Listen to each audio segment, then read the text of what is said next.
Nothing. How do you make money? How do you make money, right? Okay.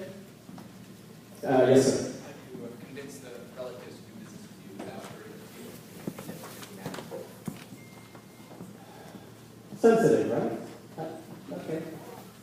Okay, we'll talk about that. Look, the bottom line is, for you to do probate deals, you have to have some sense of how probate works.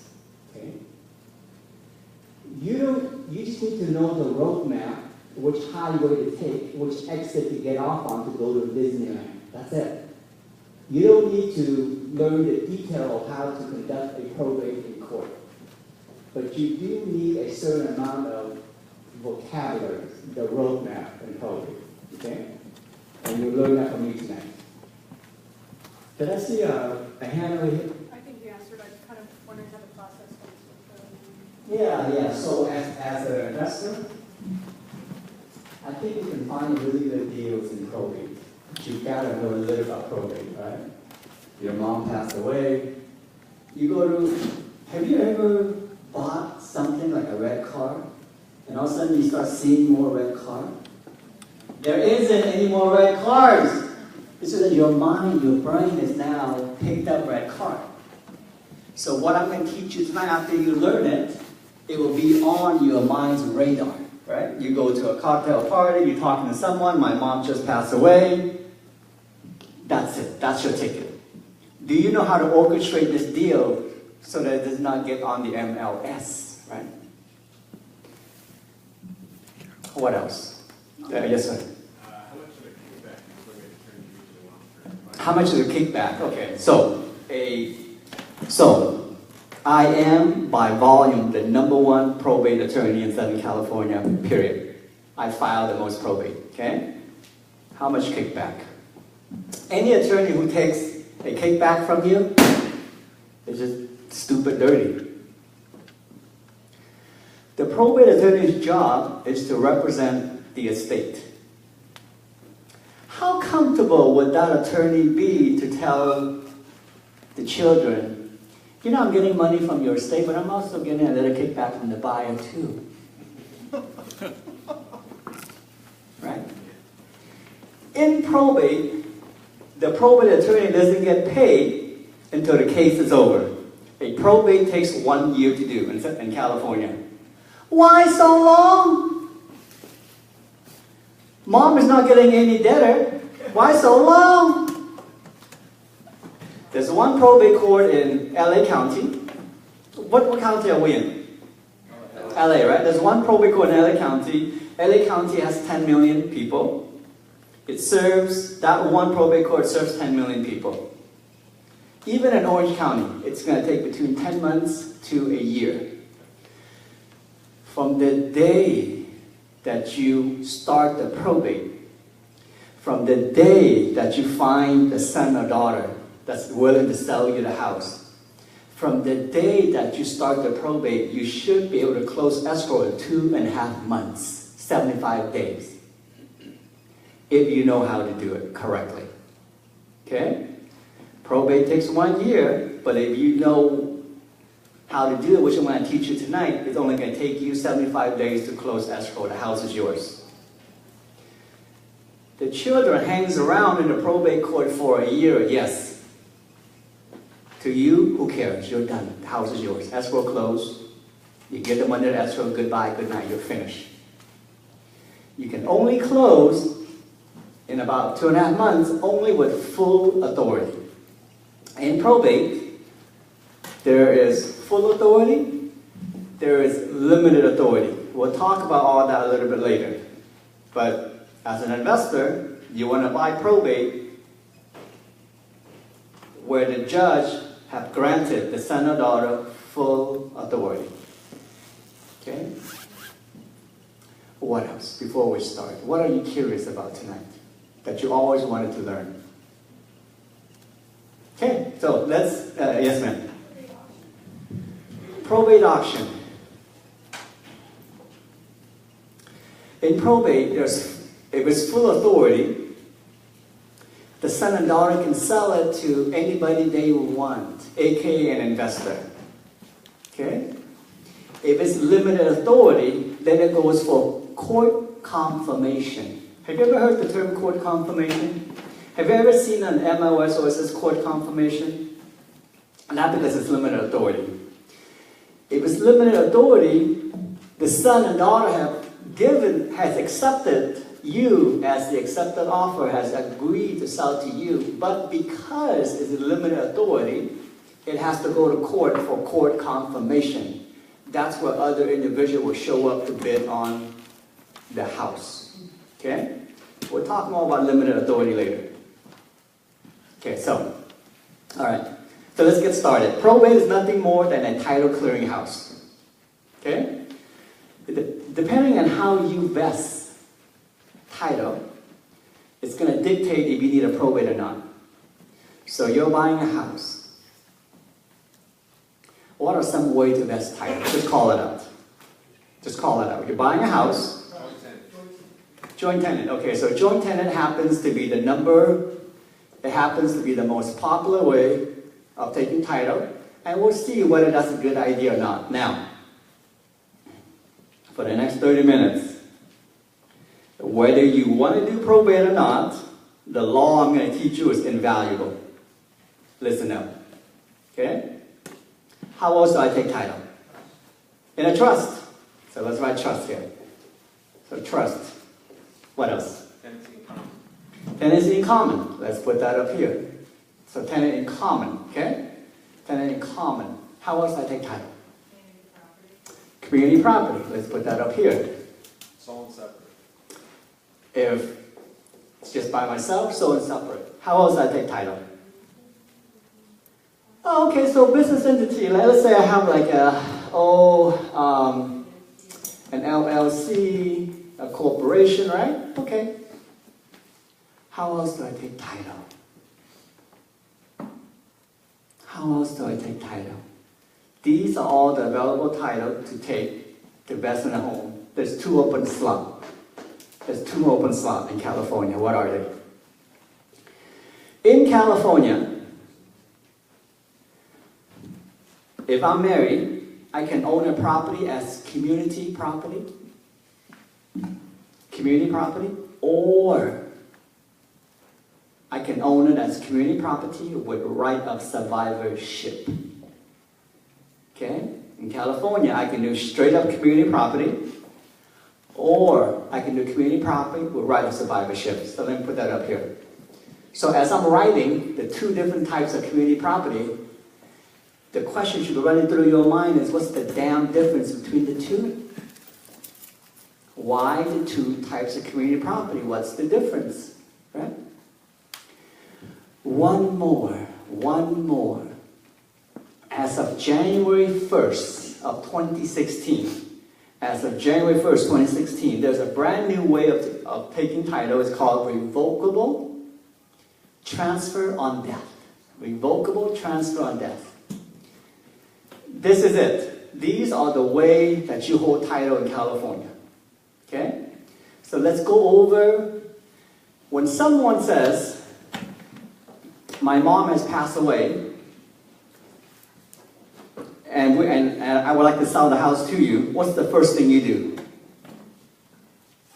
What's the first thing you do? My mom has passed away, I would like to sell the house to you. What's the first thing you do? Pull up the grand deed. Pull up the grand deed. If the grand deed shows it's in a trust, you're fine. Let's do the easy one first. You pull up the grand deed and it's in a trust. There are 4 children. You pull up the grand deed, it's in a trust. You're talking to one of the children. Now what? He wants to sell to you. He wants to sell to you. You pull up the grand deed, it's in the trust name. What do? You're going to ask for a copy of the trust. You're going to ask for a copy of the trust. In the trust, I want you to look for the word successor trustee. Successor trustee. Successor trustee is your boss. Successor trustee has the power to to sell you the house. When you create a trust, you and your husband, you and your wife, you are the trustee. When you create the trust, you also appoint someone as the successor trustee. When you pass away, then the successor trustee reads the trust and executes the trust. The trust says everything divided by 4. If he is the successor trustee, he is the person with the power to sell your house. So it's in a trust. Show me a copy of the trust. You got a copy of the trust. Confirm that he is the successor trustee. What happens if he's not? He's not the successor trustee. Going back to title, I've seen houses deceased estate of Jane Doe. Is that a property that's already gone through probate and they just haven't sold the property? Maybe it's the court order. Maybe it's the court order that says, the property has gone to the children already.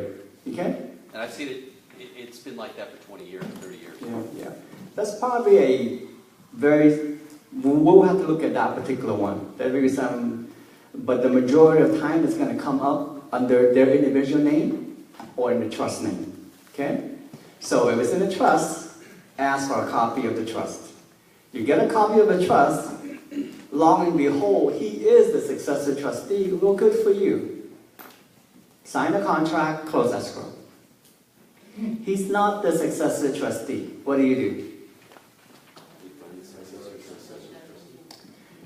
You look through it and you see the successor trust's name is Mary. Hey, where's Mary? Where's Mary? Let's talk to Mary. Let's put Mary on speakerphone. Let's go visit Mary. Okay? That's how you handle a trust. You meet Mary.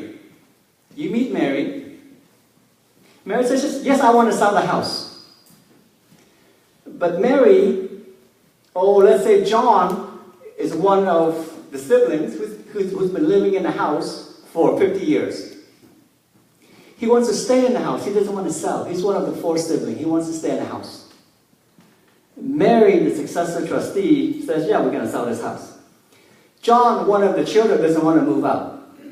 What are you going to do? Talk to John, give him cash. Don't kill him. Evict him. Goodbye, good night, Mary. But that is so mean. That's why they hate lawyers, right? Excuse me, Mary. You are the successor trustee. You owe a fiduciary duty to all the beneficiaries. How are you executing your fiduciary duty when you're letting one brother lives in one of the beneficiaries living there rent-free, right? You evict him. Okay? So that's easy. When there's a trust, I don't want to hear you use the word administrator. I don't want you to use the word executor. Flush those out. Those terms are purely reserved for probate. If there's a probate, we use the term administrator, executor. We'll get into that. If there's a trust, stick with the word successor trustee. Okay? All right, so going back to my board. Let's say a married couple bought a house for 100 grand. Okay? In California, bought it for 100 grand 30 years ago. 30 years later, it's worth $1 million in California. Does that ever happen? Yeah, right? So let's say the house is in joint tenancy. Okay, the house is in joint tenancy. Husband died first. So in California, husband always died first, right? That's California law, isn't it? Right?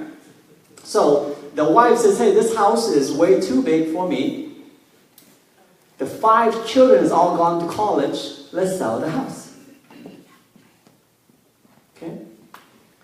So when a seller is going to sell the house, sometimes they ask, how much tax am I going to pay?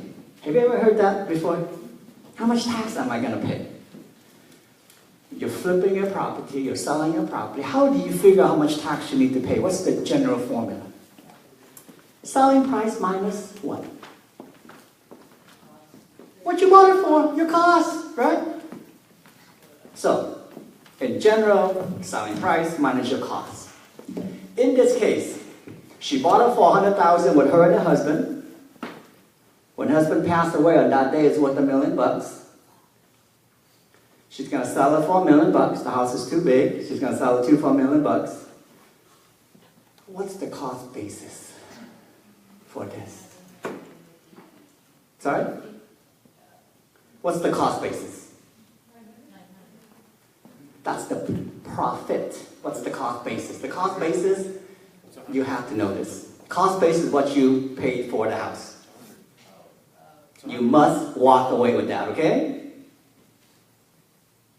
That's it. It's just the IRS fancy phrase for the purchase price, your cost basis. So, she bought it for $100,000, she's still alive, her half is $50,000. On the date of death, it was worth $1 million. The husband's half is $500,000, okay? We take $1 million, we minus $50,000, we minus $500,000. The taxable proceed is $450,000. But if I were, this exact same couple, were to take it on the community property, she would sell it for $1 million. The cost basis is $1 million. So if you want to pay taxes and make America great again, take it under joint tenancy. If you don't want to pay taxes, take it under community property. Same couple, same house, same city, in California, you can avoid paying taxes, the surviving spouse, by going under community property. Why? Same couple, same city in California, just by vesting title, they don't pay any taxes? Yes! But that's so stupid. No one says all law, all wise, right? Okay, any questions so far? What about community property with right of survivorship? What about community property right of survivorship? So, if I were to invest under community property or right of survivorship, I sell it for $1 million. My cost basis is also $1 million. So under both types of community property, surviving spouse won't pay any capital gain taxes. Okay? A very powerful concept. Yes, ma'am. Same thing with trust? Same thing with a trust, yes. Trust basis. Yes, if it's community property, surviving spouse gets 100% step up in basis. Okay? So you say, okay. So under both types of community property, surviving spouse don't pay capital gain. But you haven't answered my question, Paul. What's the damn difference, right? Under both types of community property. Yeah, what's the difference? Under both types of community property, surviving spouse doesn't pay any taxes. Why the hell do I need two types of community property? Let's check it out. Let's say husband and wife decides to vest the home straight up community property, only under community property. You ready? The wife can will her half to the pool boy because he cleans the pool so well. She can do that because it's her half. But if they were to vest it under community property with right of survivorship, neither party can will their half away. That's the I love you way of holding title. Community property, right of survivorship. Neither party can will their half away. That's the difference between the two types of community property. Okay? Any questions so far? Okay, so let's go into joint tenancy for 1 second. Oh, what's your name? So Martha. So let's say Martha, let's say hypothetical, Martha has a daughter from a prior marriage. Martha is rich. She's gonna buy $1 million house. Okay? And Martha married Rico Suave. You know Rico Suave? He doesn't have a penny to his name, but who cares? He's got a six-pack. Gorgeous. Who cares, right? So Martha buys the $1 million house under joint tenancy with Rico Suave. Right? And so Martha has a daughter from a prior marriage. So Martha writes a will.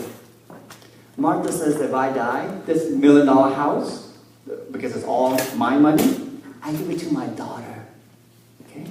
So it's under joint tenancy. Martha writes a will that says, if I die, the house goes to my daughter. Lo and behold, 25 days later, happy ending for Martha with a smile on her face in heaven. Happy ending, not funny to you guys? Too late in the day or something? What's going on? Who gets the house? Who gets the house? You say Rico Suave, and that's correct, but what about the will? The will says my daughter gets the house. What about the will? The house is under joint tenancy. She has a will. The will says my daughter gets the house. Who gets the house? Rico Suave gets it all. But what about the will? Should we abide her wish? Her wish says my daughter gets the house. For heaven's sake, she's only been married for 25 days to this dude.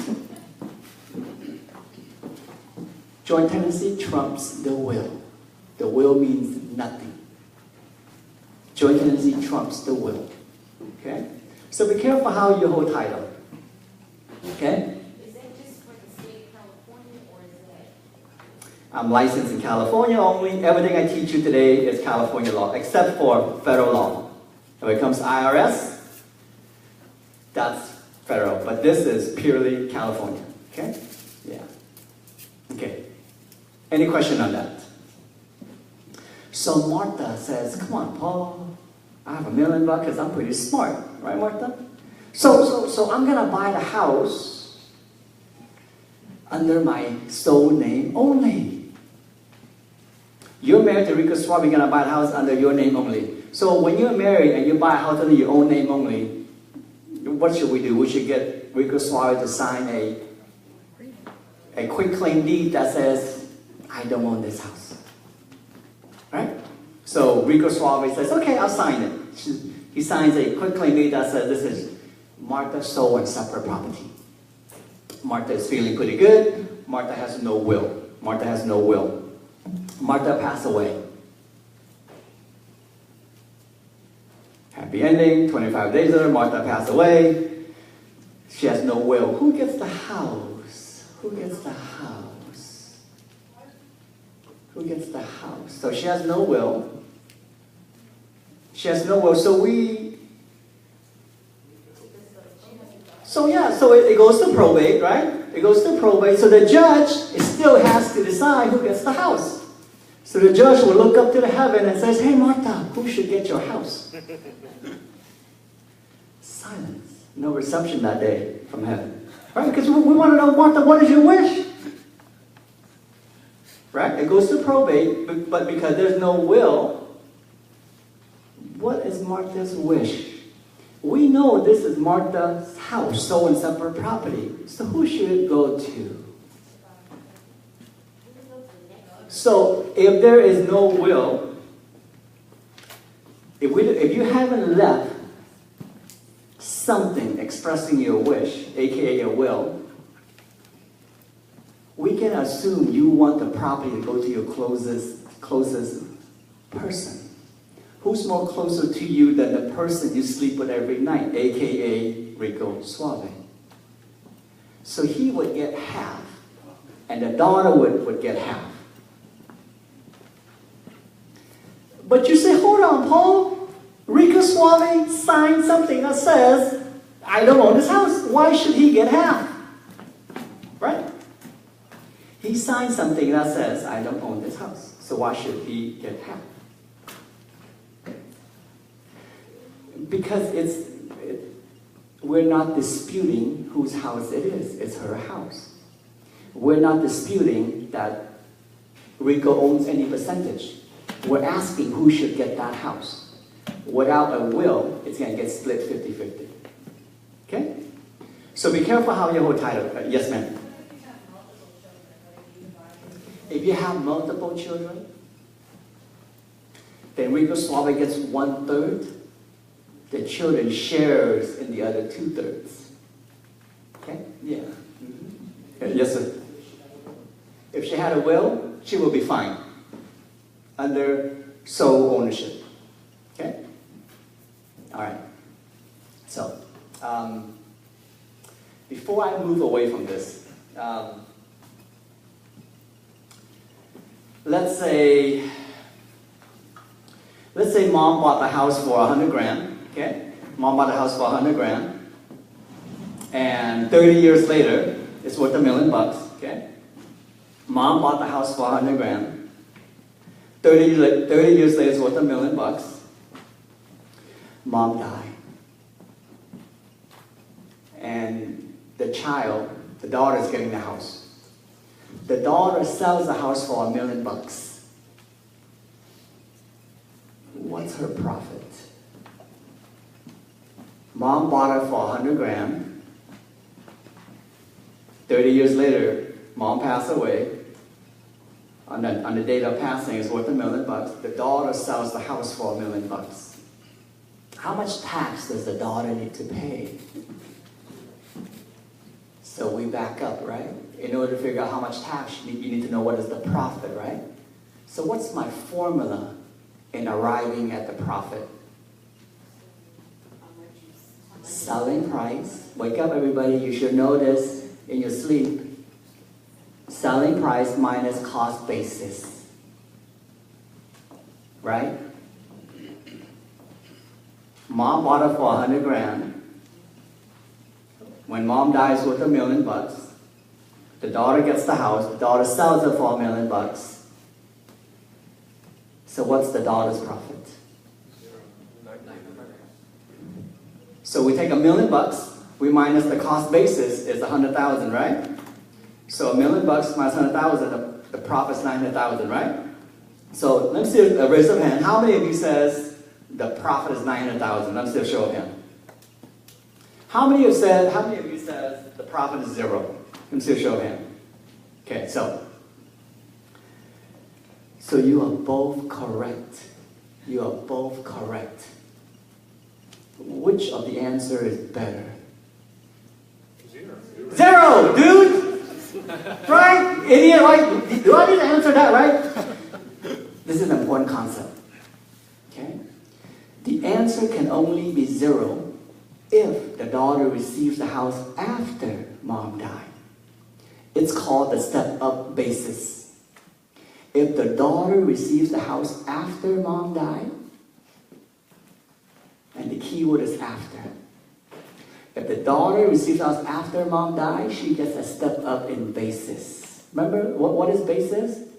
It's a fancy word for purchase price, the cost. She gets a step up in basis.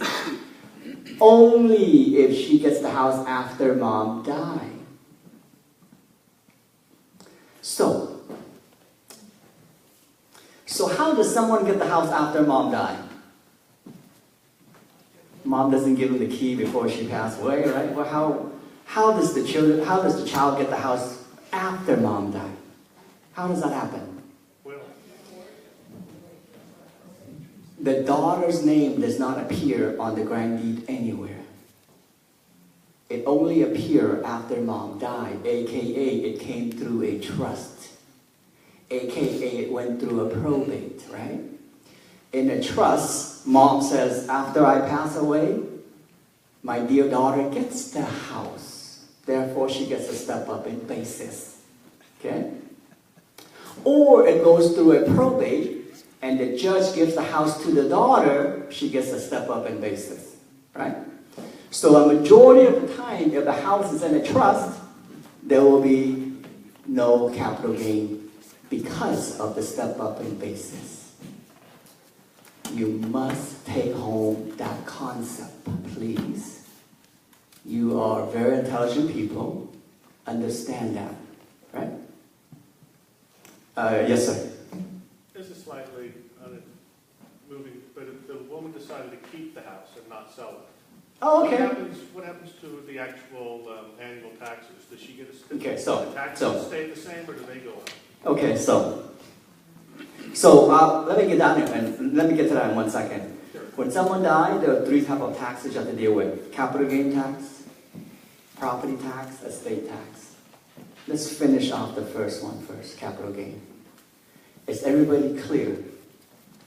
If the house is in a trust, the trust is after mom and dad die, you get the house, right?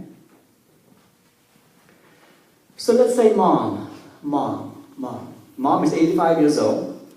Mom only has one daughter. Mom says, I don't want to go get a trust. I don't want to go see stinking Paul Horn. He talks too loud. His joke is not that funny. I don't want to pay him $2,500, $3,000. Screw him. Anytime you can screw a lawyer, it's a good idea, so let's not do that.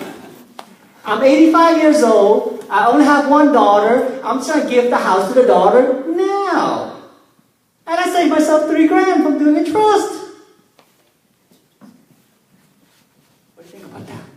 She saves $3,000 from doing a trust. She gives the house to her only daughter. The only daughter she's got. So she quick claims the house to her. She doesn't need to come see me. She saves $3,000. She saves from all the bad jokes. I'm gonna tell her when she comes through my consultation. What do you think about that?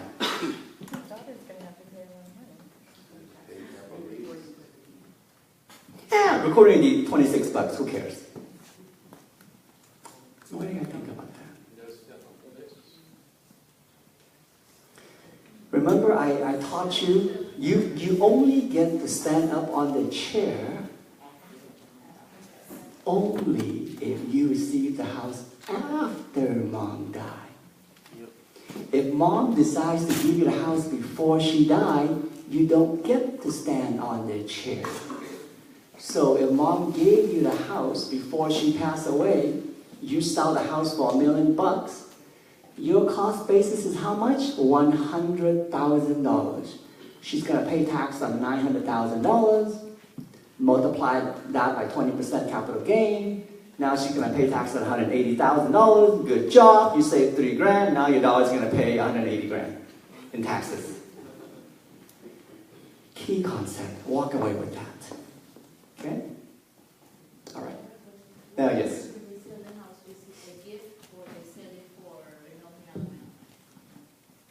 Who's selling it? I don't care about that. I don't care about that. Let's talk about tax number 2.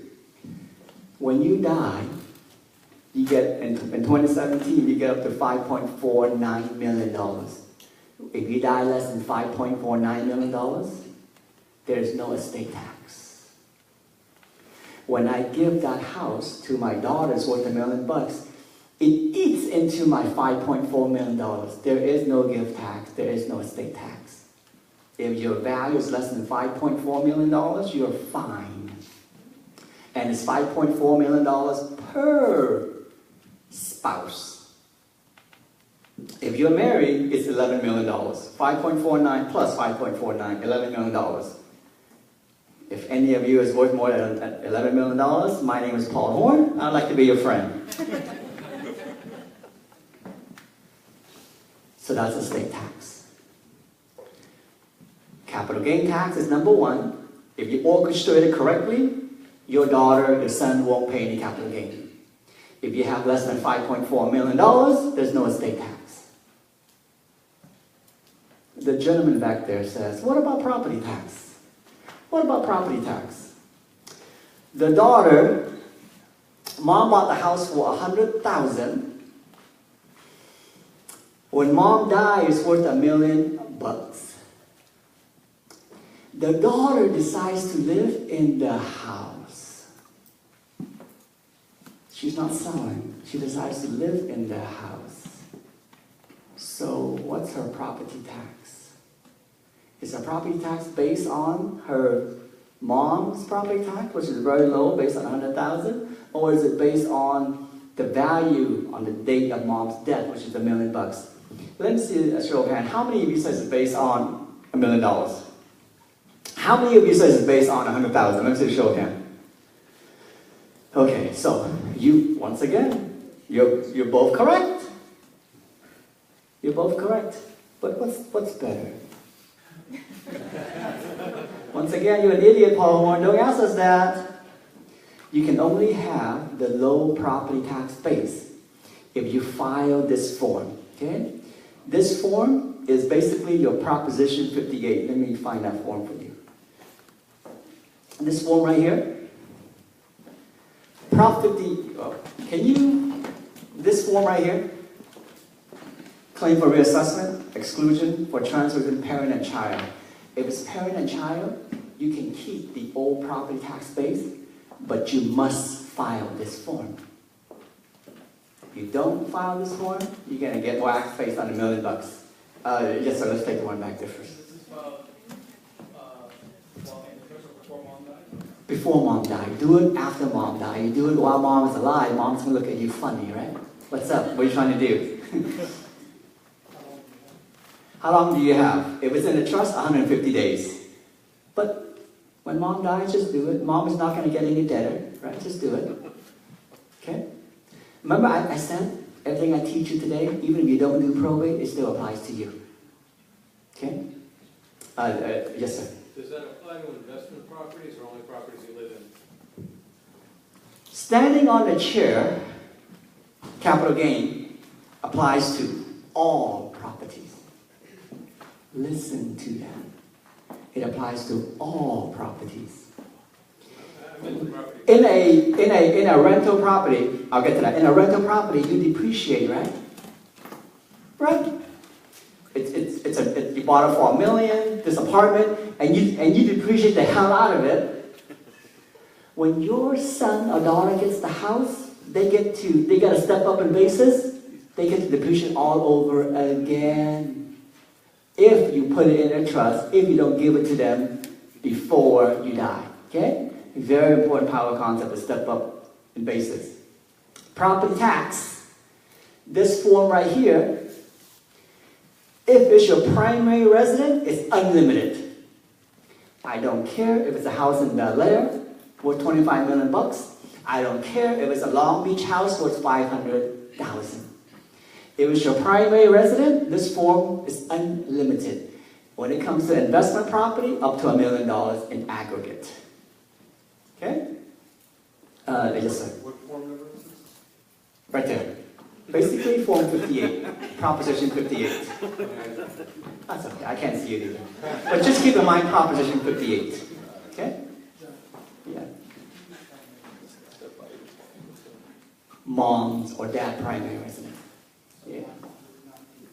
No. Mom died. Mom bought the house for $100,000. You would like to pay property tax based on $100,000? File this form. Prop 58. Okay? Same form for investment property. Yes, but there's a cap on investment property. It's only $1 million.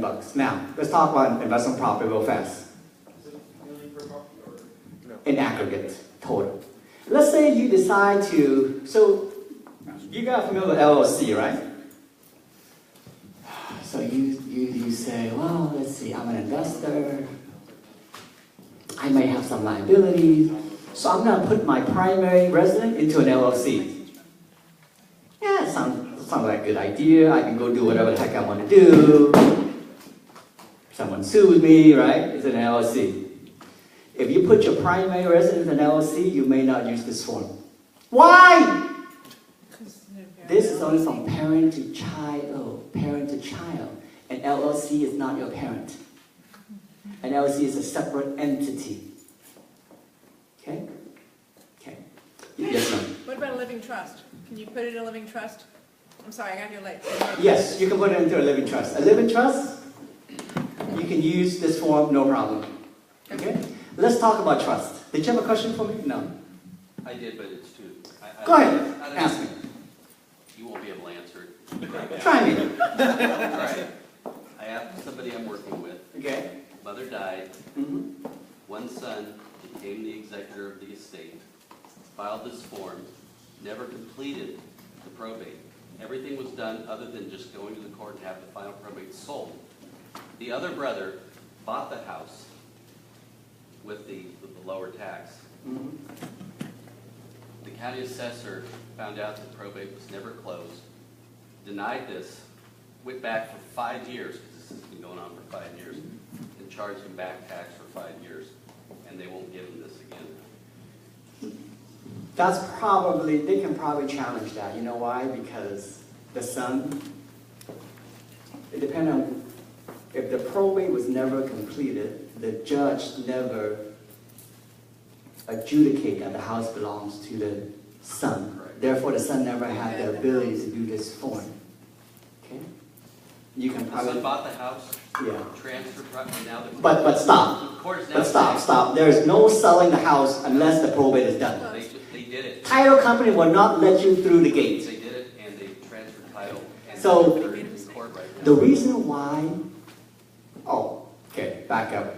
Possibly so. It's possible. Because if the son or daughter has full authority and the judge has appointed him or her as the executor, he has the power to sell it.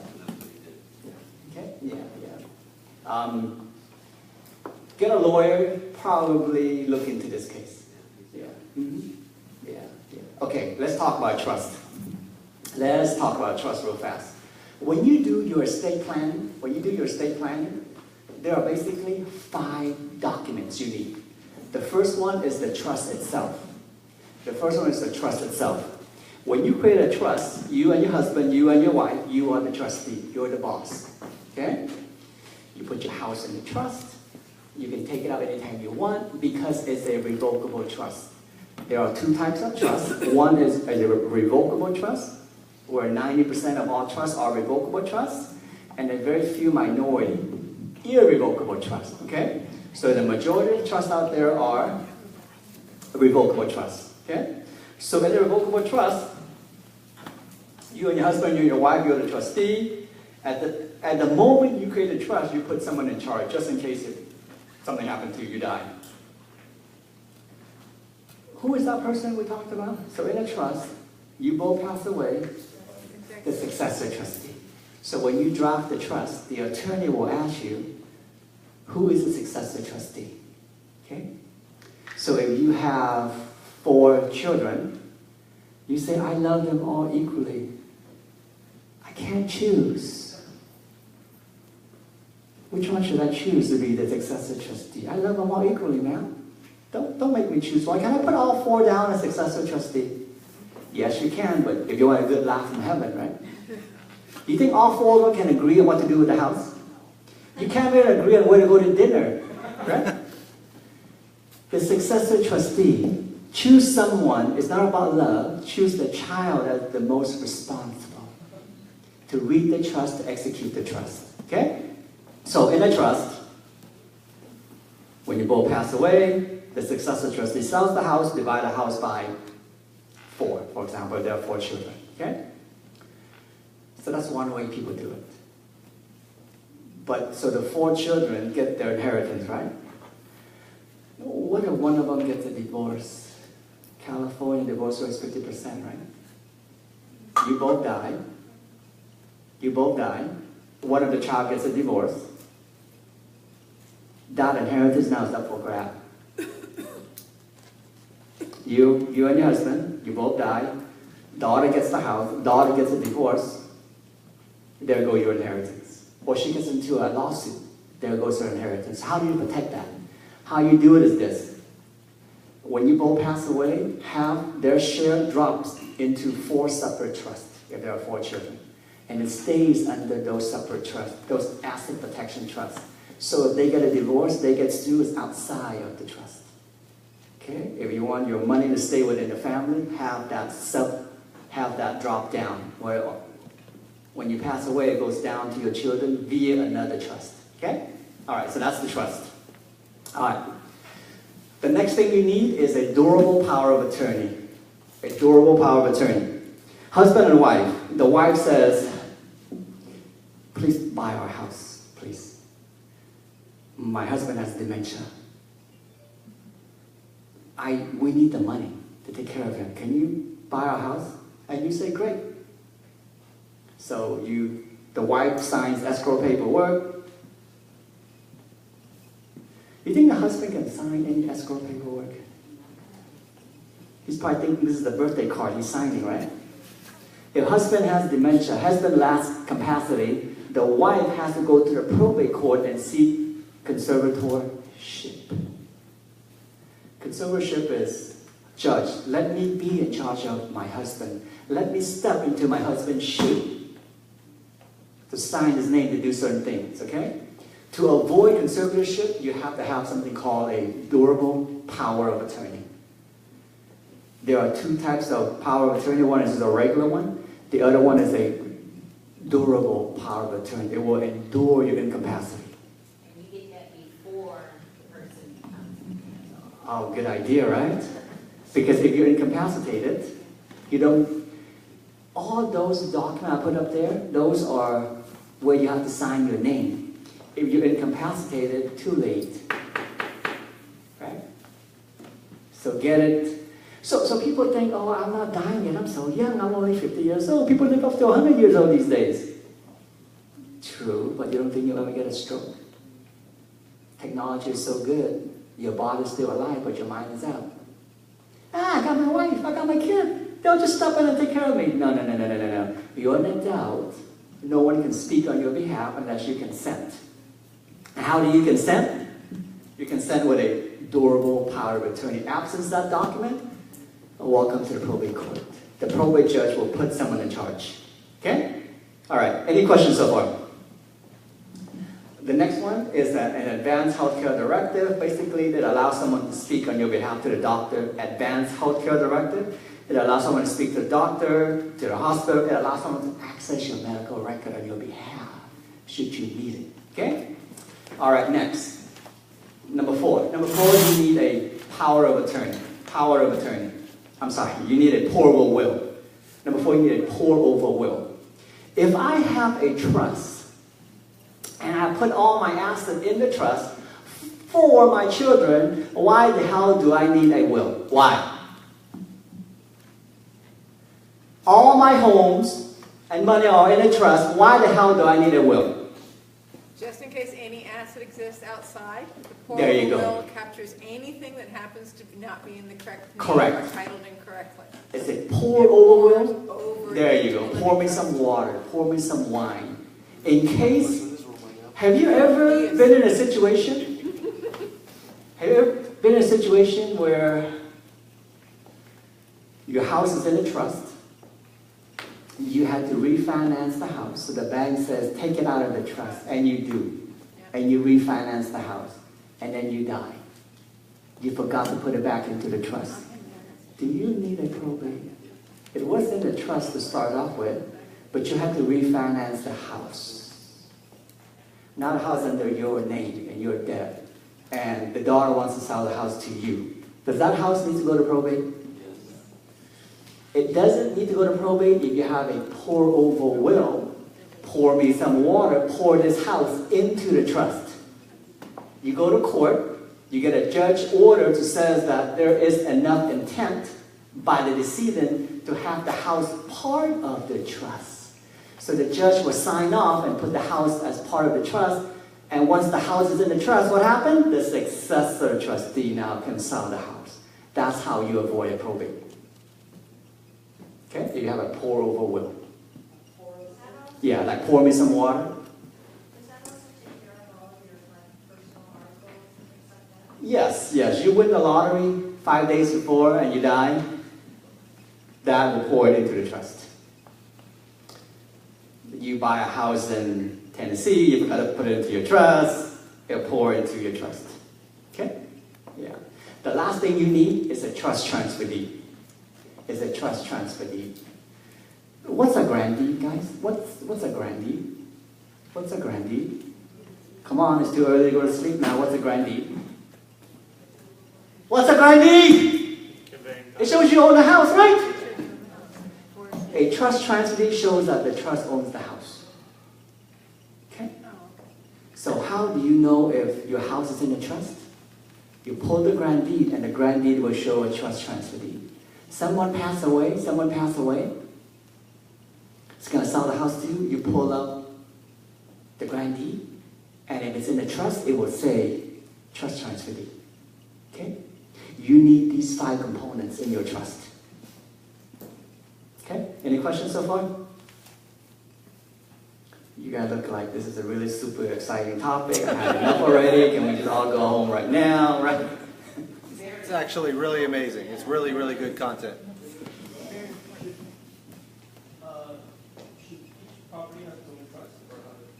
Oh yeah, I have 5 houses. Should they have their own trust? No, you can put it all under one trust. Okay, all under one trust. So don't confuse asset protection versus trust. A trust basically says who gets my house after I die. A trust basically says, hey, I have 5 houses right now. I have 2 young children. If I were to die today, the trust can say, hey son, when you get the 5 houses, please go to college. And the trust will pay for your college. If you don't go to college, son, no problem. You'll get your money when you're 35 years old. A trust control from the grave. Okay? Asset protection, LLC, is a different concept. LLC is nothing more than a bond box. It's a box. You put your house in there, it would explode, it only damaged that one house. It's a bond box. Okay? Asset protection is a very different concept than a trust. If your house is in a trust, if the creditors sue me, can they take my house? What's the answer? Yes. It's a very common misconception. A trust, a revocable trust, doesn't give you asset protection. An irrevocable trust gives you asset protection. But Paul, you told me that 90% of our trusts are revocable. Are we 90% stupid? Why don't we just all use a irrevocable trust? No. Because you can't change it. Once you put the house into an irrevocable trust for your children, 20 years later, you need some money, you want to sell the house, your children says, I don't know you, who are you, get out of my house. Right? That's why people don't use irrevocable trust. You use it if you are super rich. You use it when you are trying to drive down your $5.4 million. You're worth $7 million, you're going to give pieces away to drive it below the $5.4 million threshold, so you won't pay any estate tax. Okay? Yes, sir. How about the step-up basis for irrevocable trusts? So, that's a great question, right? I have 10 houses, I'm worth $10 million bucks. I would like to give 1 house to my daughter. And I explained to you that normally, you only get the step-up basis if the children gets the house after you die, right? So if you were to give the house away while you are alive, and let's say you give it in an irrevocable trust, does it damage my step-up basis? The answer is no. If we make that trust a grantor trust. How do we make it a grantor trust? We give you something called a power of limited appointment, meaning that you have 4 children, you can manipulate the percentage as long as you're alive. Because you're able to manipulate the percentage to the 4, it pulls it back into your estate, and you get a step up in basis. Okay? So irrevocable trust, you can make it a grantor trust where you give yourself that string. Because of that string, it pulls it into your estate. Yeah, yes, sir. If it's put into a grantor trust, does it then, do you still get the liability protection of the revocable? Yes, you do. You get the asset protection of an irrevocable trust. It's fancy. It costs more money.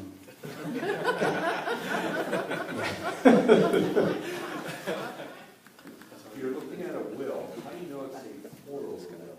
It'll say it. It'll say pourable will on it. It'll say it. What's your thoughts on the change in some of these strategies that exist if there is a, I would think if there's no more estate tax, which we heard about that may be happening if it gets passed, what's your thoughts as far as some of the changes in some of these strategies associated with that? This,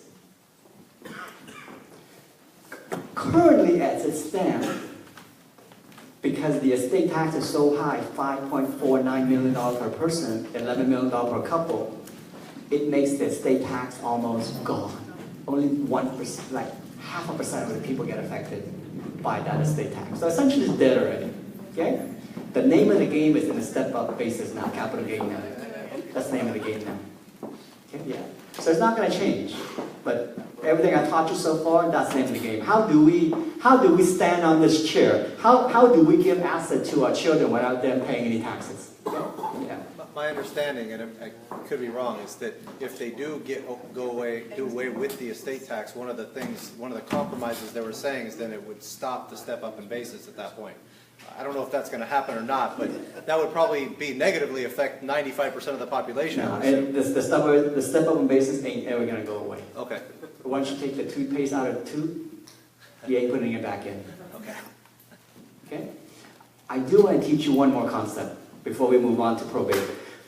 Have you all heard about Medi-Cal? You heard about Medi-Cal? Yes. You do, right? Yeah, Medi-Cal. Take one and pass this down, please. Take one and pass it down. Take one and pass it down for me, please, okay? And then while I'm at it, if you want my business card, just take one and just pass it down while I'm at this, okay? So I want everybody, so you can pass this down. So the current law of the land is this.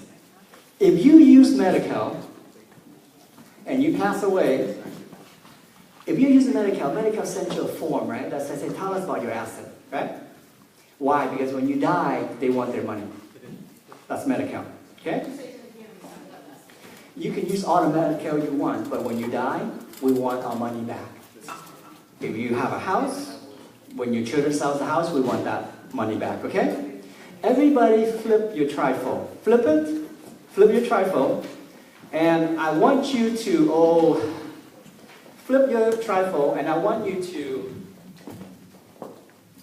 on the left-hand side, where it says number 1, can someone find that for me? It says starting January 1st of 2017. Can someone find that for me? Have you found it? Can you read it out loud for me? Starting January 1st, 2017, avoid Medi-Cal recovery if your home is in a trust. Right next to it, I want you to write this brand new law that just came out this year. As of January 1st, 2017, the new law is S as in Sam, B as in boy, 833. That new law says, as long as your house is in a trust, the house is in a trust, and you die after January 1st of 2017, you'll go. You can use all the Medi-Cal you want, no problem. It's a very powerful new law, okay? Why is it powerful? Why is it powerful? Because before this law came out, people were giving their home away to their child to use Medi-Cal. And you all learned tonight the implication of giving a house to a child before you die, right? They don't get to stand on the chair, and they're going to pay capital gain. Can you like on that form, can you get all that?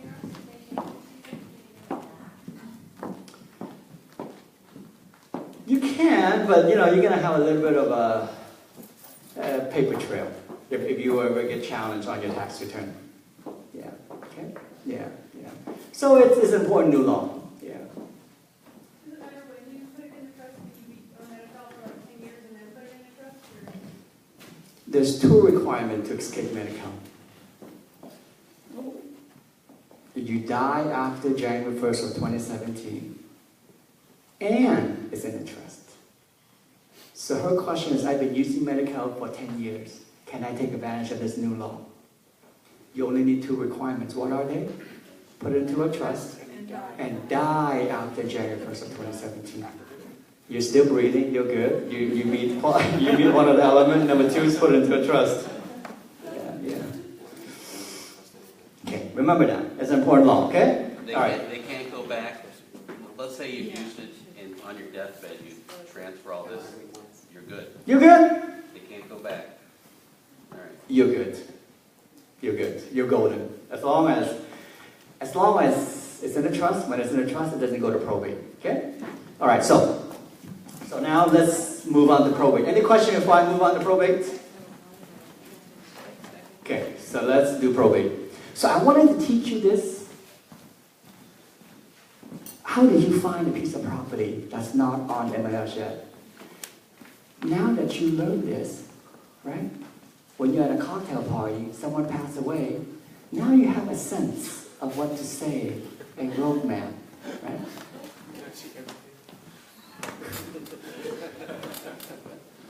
You know, you don't know what you don't know, right?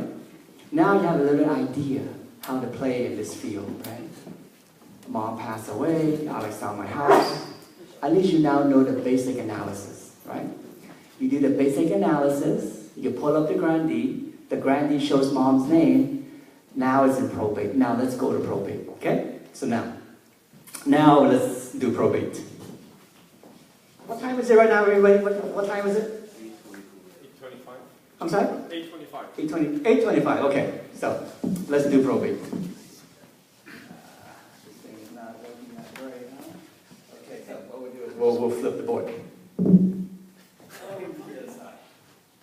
Let's see. What I'm going to do is I'm going to diagram the probate process for you on this board, okay?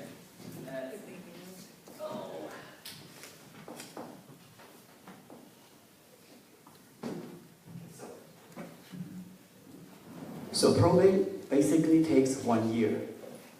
Probate takes 1 year to do, okay?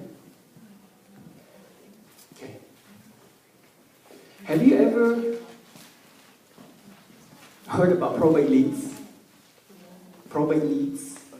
There are leads that you can get that basically tells you the house in probate, that basically tell you who is in charge, gives you their address, their phone number. Where did they get these leads from? In court, right? When they go to court, what form are they looking at? What's the form? They look at this form right here. Everybody, if you look on the board, if you look in this projector, oh, let me make this. This is the probate petition. This is the probate petition right here. Is this still working? All probate starts with this form, petition for probate, and it's basically 4 pages. Okay? It's basically 4 pages. Let's go over these 4 pages together, okay? So you have an understanding if you want to go to court to get these forms, you can. And if you were buying it from someone, at least you know how they came to be about. Okay? So, let's see what's going on with my pointer. Is my pointer not working? Huh. Okay. But those records are public records, right? they are public records. Yes. You can get them yourself. Yes. Yeah. So, it starts with the probate petition. Okay? This is page 1. Okay, it's going to have the attorney's name. It's going to have the courthouse. The estate of, that's going to be the person who passed away. Okay? So let me move down here. So that's page 1. Okay? Okay, I want everybody to write this down. First of all, petition. What does the word petition mean in English? Petition. To ask. So in the probate court, the person who jumpstarts the case, one of the children, he's known as the petitioner. Petitioner, right? He's gonna what? He's gonna what? Ask. Ask for what? Ask that the court appoint him or her as the personal representative. It always starts with one of the son or daughter being the petitioner, petitioning the judge to make him or her the personal representative. Okay? So, on this, where's my pointer? No? My pointer's gone? Somewhere? Anyway. It's on my computer? Oh, here. You see this number 2 right here? It says petitioner, guys. Do you see that? It says petitioner and Michael. That's the person that is petitioning the judge, okay? And then it says, it's asking the judge to appoint him as the administrator. Okay, as administrator. So here's how it works. Everybody is a petitioner who's going to get appointed as the personal representative. And we call that personal representative the executor if there's a will. If there's no will, we call him or her the administrator. I want everybody to copy this diagram down. Everybody starts off as the petitioner, petitioning the judge to make him or her the personal representative of the estate. We call that personal representative the executor if mom left a will. We call him or her the administrator if mom left no will. So when you're talking about probate, always use the term executor or administrator. Okay? When you're dealing with a trust, what term do you want to use? Successor trustee. When you're dealing with a probate, your boss is the executor or the administrator. Okay? Memorize that diagram. All right, next. On this court document, the lawyer fills out this form. The lawyer submits this document. The lawyer will choose full authority or limited authority. Full authority is the best. Full authority is where I can close escrow in 2.5 months. Limited authority, God help you, right?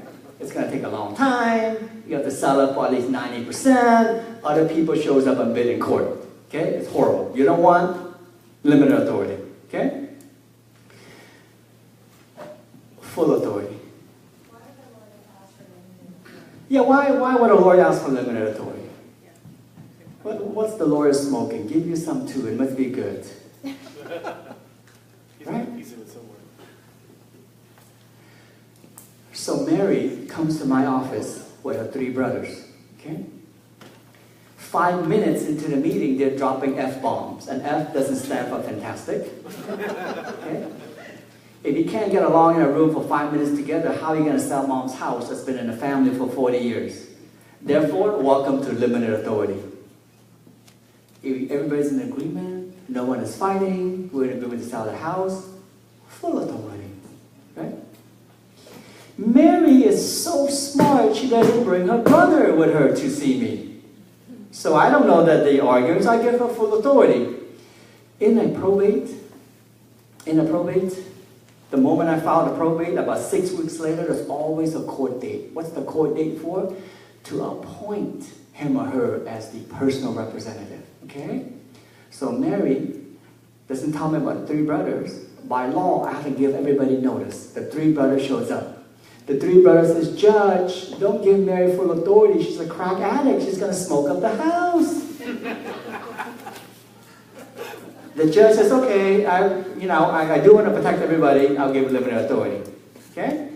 So that's how limited authority, full authority comes about. Yes, ma'am? Limited authority requires each decision to be approved by a judge. What does limited authority do? Okay, so in limited authority, you have to sell the house for at least 90% of what the court says is worth. That's number 1. Number 2, even though you have accepted, you do your open house, the son or daughter sells it to you, because it's limited authority, it's going to have to go in front of the court for a court confirmation. Yeah. And when you go to court for court confirmation, other investor will be there.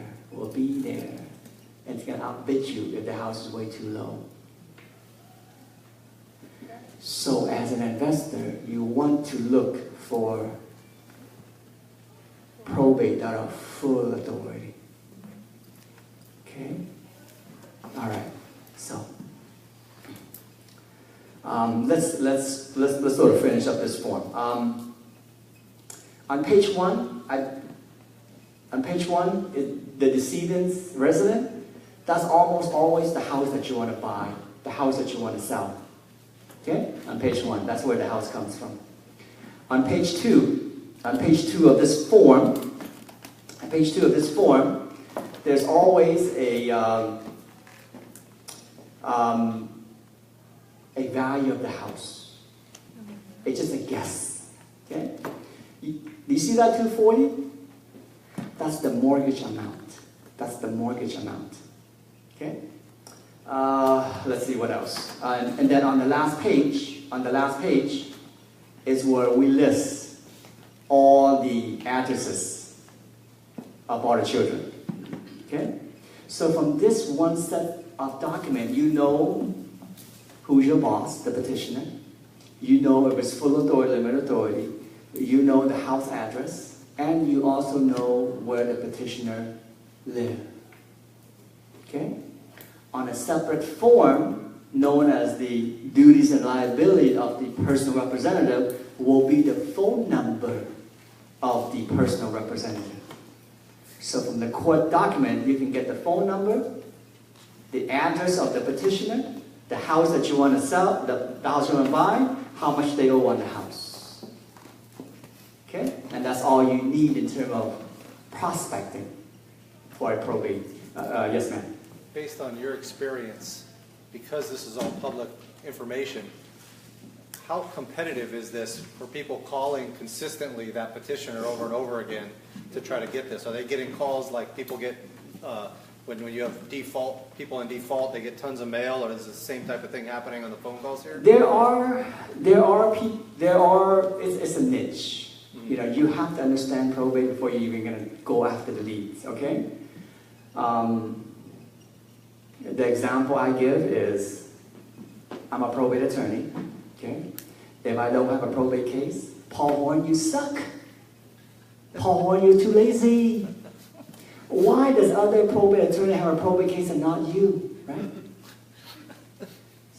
Get your lazy ass out of bed, stop drinking wine, stop watching football, basketball. How much do you want it, right? So yeah, there are people doing it, but it's up to you. You know? Other people are making money, why not you, right? Yeah. What prevents probate attorneys working with, like, partnering with realtor directly? It doesn't. Most probate attorneys, if they are ethical, they leave it up to the petitioner to choose. Because I'm a probate attorney, I'm not a licensed realtor. I'm not going to put myself on that line. Okay, there's never liability on me just being the probate attorney. Okay? What I do is, for example, let me see. As far as leads goes, I'm sorry, ma'am, did you have a question for me? Yeah. As far as leads go, I do have a lead service, and here's what it looks like. I do have a lead service, here's what it looks like. I give you, let's see. Let me go back here. For those that are looking for leads, why is this locked up? Let me see.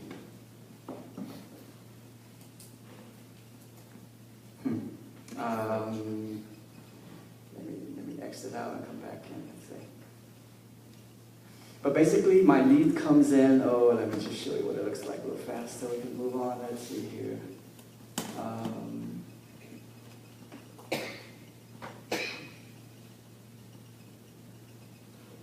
Let's see. Let me go to here.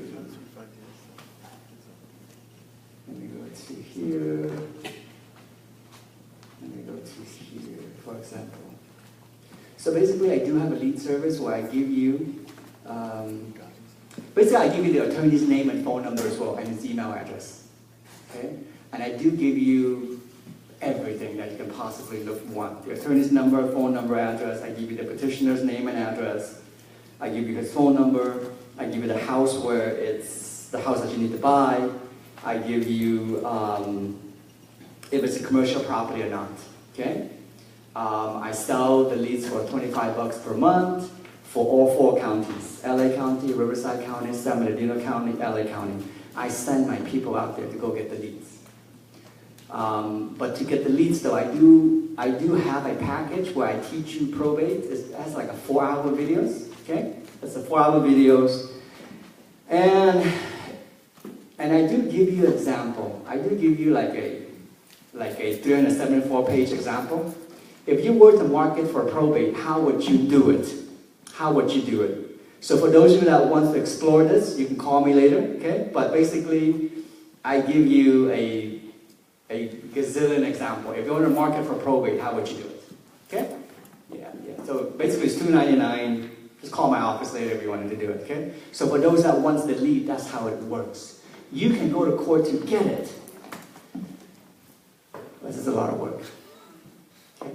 But because of who I am, I can sell it for $25 per month. It's criminal cheap. Okay?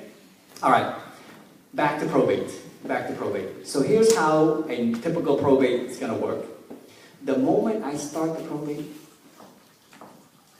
it takes me 60 days to get the son or daughter approved. Okay? It takes me 60 days. Okay? To close a probate through escrow, escrow will not let you pass the gate unless you have these forms. Number one, it's called letters. This exact form is called letters. You must have letters, period. You must have letters which is issued by the court.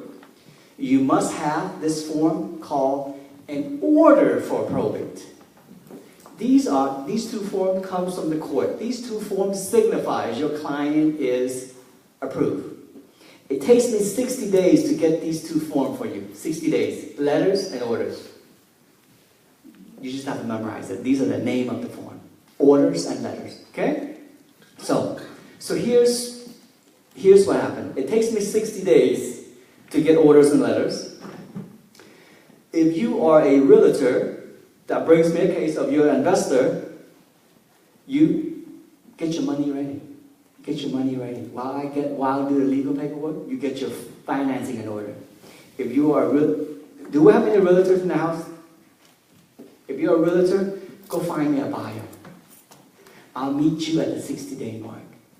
When 6 days comes up, I'll have these two forms for you. Okay? So, 6th day comes up, you tell me who is the accepted buyer, who's the accepted offer. I now send out a piece of paper known as Notice of Proposed Action. Notice of Proposed Action. Basically, I let everybody know who I'm selling it to and for how much. Who do I send it to? To all the children, to all the heirs. 15 days go by, no one objects to this proposed action, we close escrow. So that's how I get my 75 days. Okay? I start the probate, I ask for full authority. 60 days later, I'm approved, your client's approved. You give me the accepted offer, I mail it out to all the children, 15 days later, no one objects, you close escrow. That's the same procedure as a buyer. Okay, as a buyer. You meet a son. Let's say you get the leads, and you cold call, you mail, and you find one of the son. Okay? And from the leads, it shows full or limited authority. The lead has a full or limited authority. It has it. You find someone, and 90% of all probates are full authority. 90% are all full authority. Okay, 90%. So you find one with full authority. He hasn't been approved yet. So how would you sign that contract? So probate leads, you get it. You get it every week. You find someone that wants to sell you the house. He's not approved yet, so how do you lock him in? You're going to sign a contract with him, but how do you lock him in? He has no authority. He hasn't been appointed yet. How do you lock him in? You put a contingency in there. Subject to you being approved with full authority. Once he's approved, your contract becomes alive.